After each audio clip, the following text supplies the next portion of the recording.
జన్మించే నేడు ఈ జగమంతా సంబరమే చూడు.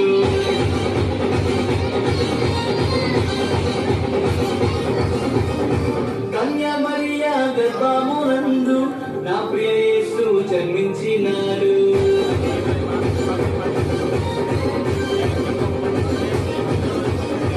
యూదుల రాజు జన్మించే నేడు ఈ జగమంతా సంబరమే చూడు.